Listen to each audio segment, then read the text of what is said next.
Salam, hər vaxtınız xeyir olsun. Bugün sizinlə 9 illik test toplusunun 2025-ci il nəşrində yer alan Ziba Qaniyeva mətninin izahını paylaşıram.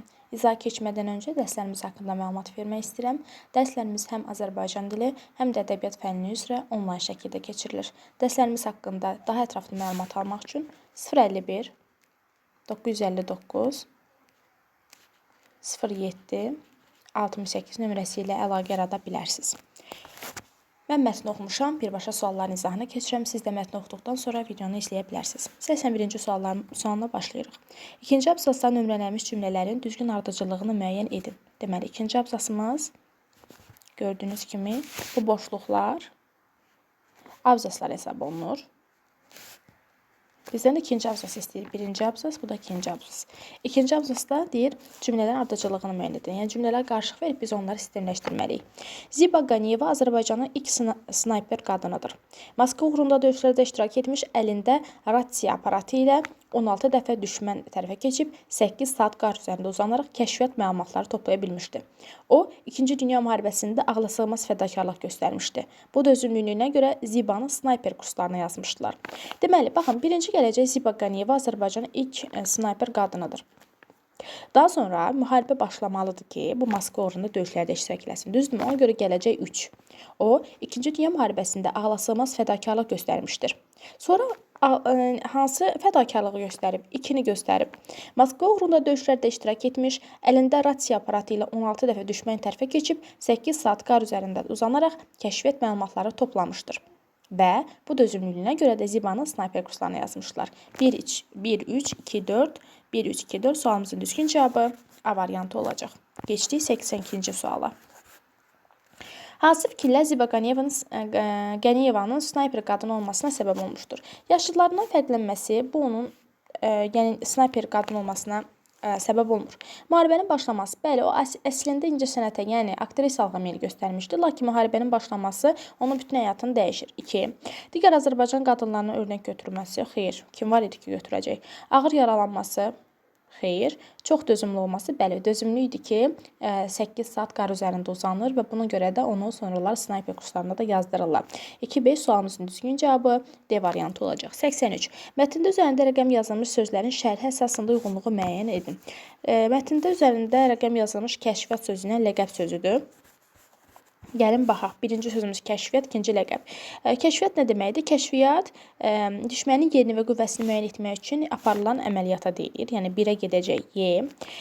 İkinci ləqəb sözü idi ki, ləqəb də başqalarından ayrılan əlamətinə görə adama verilən qeyri-rəsmi ad. Yəni kiməsə qeyri-rəsmi ad verirsən, onun ləqəbi sayılır. 1-ə Y, 2-yə C sualın düzgün cavabı 83-də B olacaq. 84. Mətnin sonuncu abzası əslində 2 abzasdan ibarətdir. İkinci abzasın ilk sözünü müəyyən edin. Ümumiyyətlə, abzas niyə qoyulur? Abzas əgər yeni bir fikir səsləndirilirsə, yeni bir fikir bildirilirsə, bu zaman abzas qoyulacaq. Gəlin görək hansıdır. Deyir, mətnin sonuncu abzası 2 abzasdan ibarətdir. Həmin o abzası mən sizə göstərim. Baxın, Ziba. Ziba sözü ilə başlayan istədi ki, burada yeni bir fikir söylənilir. Çünki mətni oxuyanda görürük ki, 1942-ci ilə Ziba ağır yaralanır. Öz həyatlarını təhlükə altına atan döyüş yoldaşları onu xilas edə bilirlər.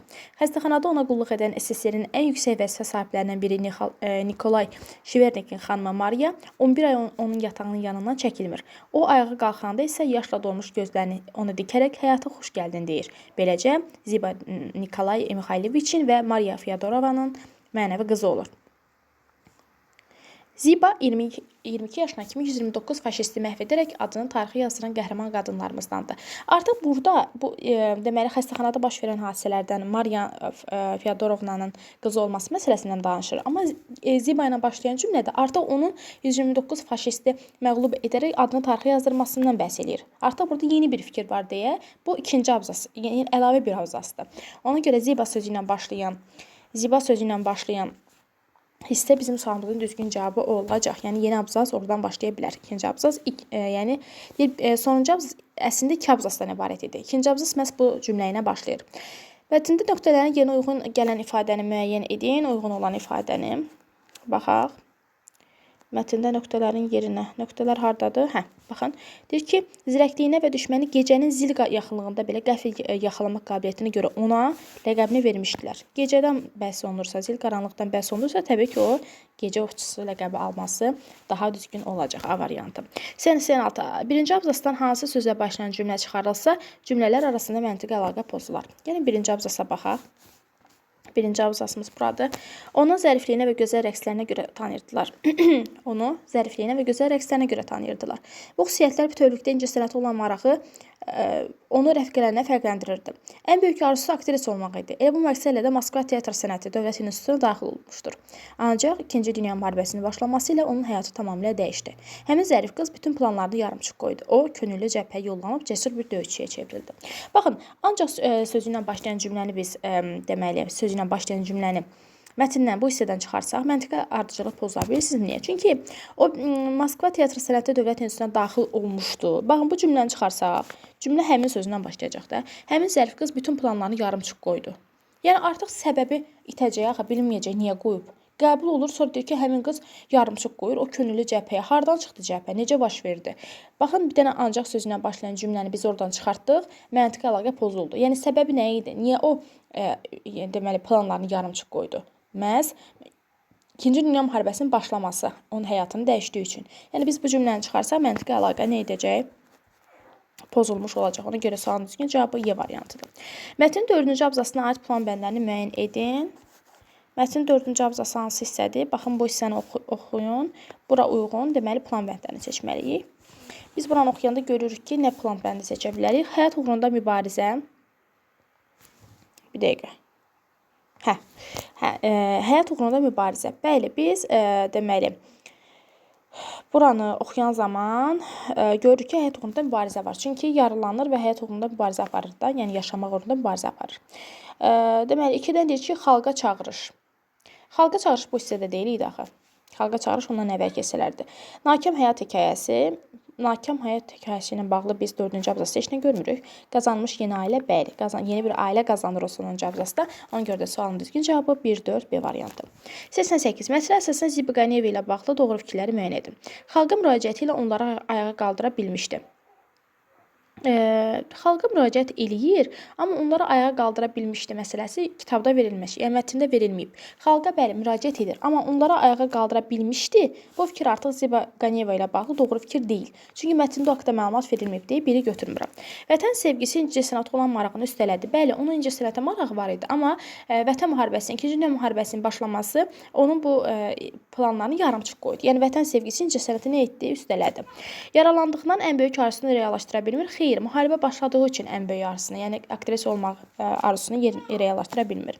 Ən çətin vaxtlarında ona kömək edənlər olur. Bəli, dostları onu müharibədə yaralanmışdı, ona kömək edirlər, xəstəxanaya çatdırırlar. Ona görə də sualın düzgün cavabı 2-4 D variantı olmuş olacaq. 89-da nə deyir? Eyni diaqramını doldurun. Ziba Qaniyeva və Mariya Fyodorovnaya aid olan fikirlərim. Deməli, biz deyə bilərik ki, deməli, Ziba Qaniyeva haqqında nə deyə bilərik? Deyə bilərik ki, onun incəsənətə marağı var idi. Yaza bilərik, bura incəsənətə marağı var idi. Daha sonra cəsur döyüşçü idi. Cəsur döyüşçü idi, bunu yaza bilərik. İncəsənətə marağı var idi, cəsur döyüşçü idi. Daha sonra nə yaza bilərik? Mahir atıcı idi, bunları qeyd eləyə bilərik. Müharibədə iştirak edir və s. və ilaxır. Mariya Fyodorovna haqqında nə yaza bilərik? Yaza bilərik ki, o, belə deyək də, bir ilə yaxın yaralının qeydinə qalır, tanımadığı insanlara təmənnasız yardım göstərir. Çünki Mariya neyin? Ziba Qaniyevanın yanında durur, ona təmənnasız kömək eləyir. Yəni, bunu Mariya Fyodorovnaya aid edə bilərik ki, 11 ay bir xəstənin yanında qalır, tanımadığı insana təmənnasız yardım göstərir. Ziba Qaniyeva və Mariya Fyodorovna üçün ortaq cəhət kimi də başqalarını düşünməsi, xeyirxah olmaları, fədakar olmalarını götürə bilərik. Yəni, hər ikisi üçün ortaq cəhət fədakar olmaları, xeyirxah olmaları, başqalarını düşünmələrini aid edə bilərik. Bu da belə. Siz başqa fikirlərdə təbii ki, yaza bilərsiniz. Bu mənim öz fikirlərimdir. Ziba Qaniyeva ilə bağlı klaster tamamlamalıyıq. Vətənpərvərdir. Baxın, cümlə şəklində deyil, belə qısa-qısa yazmalıyıq. Məsələn, yaza bilərik ki, cəsurdur. Cəsurdur yaza bilərik. Qəhrəmandır. Qəhrəmandır. Daha sonra yaza bilərik, qorxmazdır. qorxmazdır. Daha sonra nə yaza bilərik? Fədakardır. Və sair və ilaxır. Bu kimi deməli sözləri Ziba-Qaniyevaya aid edə bilərik. Belə uşaqlar, bu da bizim növbəti mətnimiz. Yəni Ziba-Qaniyeva mətninin izahı idi. Gələn görüşlərə dək özünüzə yaxşı baxın. İnşallah növbəti izahlarda görüşərik. Sağ olun, salamat qalın.